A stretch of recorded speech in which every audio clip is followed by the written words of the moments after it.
ce papa va être habillé. Là, vous avez les images en direct. Comment on habille ce papa. William, les images, on habille ce papa. Vous voyez, ça fait des années qu'il était bloqué dans cet hôpital en Ngaoundéré, l'hôpital norvégien, pour ceux qui ont fréquenté le Cameroun au niveau du nord, au niveau de Ngaoundéré, dans la province de la Damawa.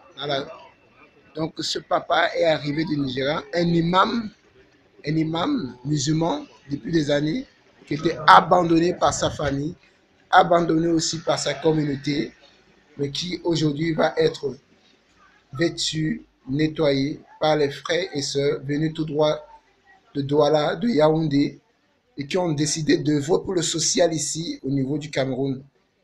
Et ça, c'est un cas. Vous entendez ce papa tousser. Il n'a plus de force, n'a plus de possibilité. Mais Jésus a pensé à lui. Jésus a décidé de le visiter. Comme vous pouvez le voir là, les médecins sont dehors. Le chef de centre, monsieur le délégué régional est là.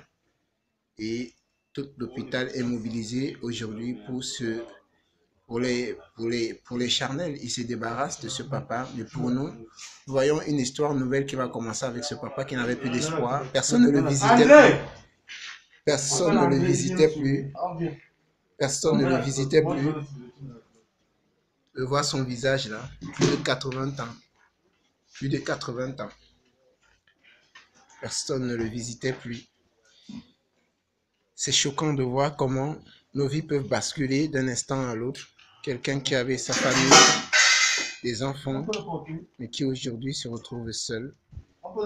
Nous avons le bien-aimé pasteur Benoît qui a fait un grand travail ici au niveau du Nord.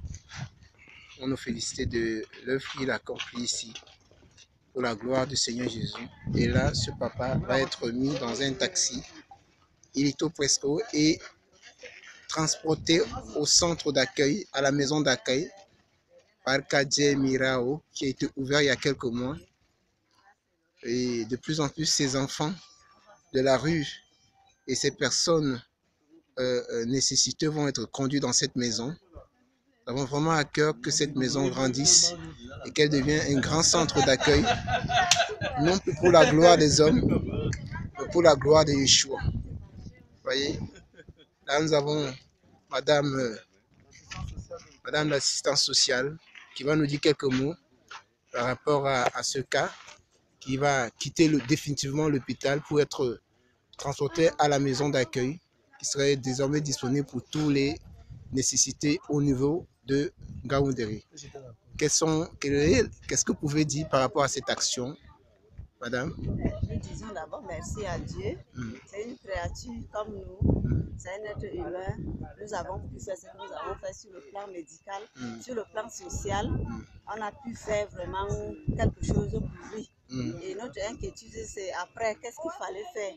Mais vous voyez la grâce de Dieu, quand vous êtes arrivé, vraiment, ça soulage tout le monde. Et lui et tout le personnel de l'hôpital, nous sommes vraiment contents et nous vous remercions pour la suite de l'œuvre. Amen. Toute la gloire revient à Jésus. Nous ne le faisons pas pour notre propre compte, mais pour que Jésus soit glorifié. Et que pensez-vous de cette maison d'accueil qui va désormais recevoir toutes ces personnes-là? Nous ne voulons pas nous limiter qu'aux orphelins. Toutes ces jeunes filles, ces personnes qui seront comme ça délaissées par la société. Que pensez-vous de ce projet?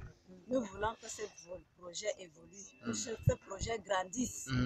Et nous voulons que le Seigneur continue à vous utiliser davantage pour cette déshérité-là, pour ces personnes abandonnées, pour ces personnes isolées, abandonnées à eux-mêmes. Nous voulons que le Seigneur continue à vous utiliser puissamment et que ce centre grandisse.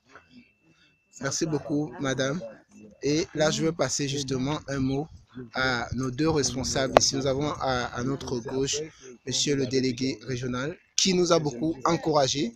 Franchement, on ne savait pas qu'il devait prendre du temps. Vous savez, il a laissé le boulot, il s'est déplacé lui-même pour venir assister à cette action. Et nous sommes encouragés de voir des hommes comme ça, qui, bien qu'étant dans l'administration, mais ils ont un cœur vraiment pour le social, pour les pauvres, les délaissés. Quel est le mot que vous pouvez nous dire par rapport à cette action que le Seigneur est en train de mener ce matin?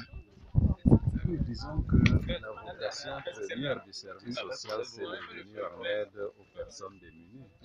Alors, lorsque nous avons des partenaires sociaux, tels que la grâce de Dieu. La maison d'accueil. La maison d'accueil dénommée la grâce de Dieu, qui est nouvellement installée dans notre ville. On ne peut être qu'heureux de travailler en partenariat avec cette structure-là. Nous sommes vraiment enchantés de constater que cette structure dispose d'un personnel vraiment qui travaille avec plus de cœur. Plus de cœur que de raison. Oui, et ça nous enchante vraiment. Et que vous pensez-vous de ce grand projet? Parce que nous avons vraiment à cœur que ce projet puisse grandir, que nous puissions avoir une capacité d'accueil un peu plus grande.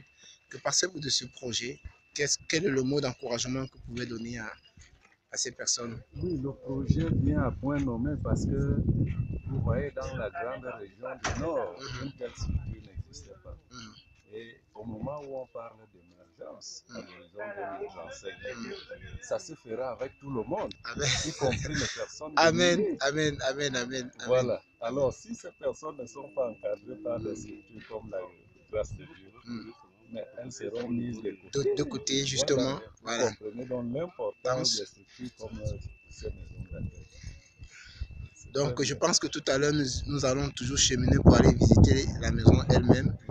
Et qu'après, nous aurons un moment d'entretien encore avec monsieur le délégué qui nous accordera encore un moment d'entretien pour pouvoir entrer en profondeur par rapport au projet futur. Donc, merci beaucoup, monsieur le délégué, pour votre disposition. Vous touchez notre cœur personnellement, parce qu'on a vu beaucoup d'hommes qui sont positionnés quelque part, mais qui ne regardent plus ce côté. Et nous sommes très encouragés. Et là, vous êtes accompagné de... Cordeau, coordonnateur de l'aumônerie hospitalière et de l'assistance sociale de l'hôpital protestant de Ngaoundéré. D'accord. Vous, c'est là où nous sommes venus justement à... vous êtes, comment dire, vous êtes positionné là où nous sommes venus chercher ce cas délicat. Alors, ce cas qui vous quitte aujourd'hui entre les mains et qui va vers la maison de la grâce, quel est le mot que vous dites par rapport à cette action? D'une manière ou d'une autre, je pense que je trouve une très grande satisfaction parce qu'il y a de cela 1 à 2 semaines que j'ai été saisi par un des collègues pasteurs de la ville qui a fait, n'est-ce pas, allusion au cas de ce papa, Abdel Boubacaré, qu'il était souffrant et qu'on lui aurait dit que l'hôpital avait une structure d'accueil de cette catégorie de personnes. Qu'il était aussi souffrant. Bon, s'il est souffrant, vous pouvez l'amener pour qu'on puisse lui accorder des soins. Mais quant à la structure d'accueil, c'était un peu difficile. Mais nous avons quand même pu travailler avec le personnel de l'hôpital qui l'ont suivi jusqu'à ce qu'il a obtenu la guérison. Et nous avons continué à le garder. Et on a aussi continué à prendre soin de lui. Et puis des personnes de bonne volonté sont venues, n'est-ce pas, à notre secours. Et aujourd'hui, quand on trouve vraiment une occasion où il est pris en charge, n'est-ce pas, par une structure, par un organisme, je pense que grande est notre satisfaction et on voudrait vraiment dire merci à Dieu. Que toute la gloire revienne à Jésus. Merci. Donc voilà, bien-aimés frères et sœurs, là, nous quittons complètement, nous quittons désormais l'hôpital norvégien. Et voilà, notre vieux papa, il est là, installé déjà, installé dans le véhicule qui va le transporter désormais vers sa maison d'accueil, Parca Diamiraho, du côté de la maison de la grâce, et qui sera désormais pris pour la foi et les œuvres. La foi qui est accompagnée des œuvres. Et nous prions véritablement que vous continuez à assister ces personnes dans la prière. Et nous vous disons à très bientôt. Et nous allons nous déplacer du côté maintenant de la maison d'accueil. Vous aurez ces images tout à l'heure. Que Jésus vous bénisse au nom de Yeshua.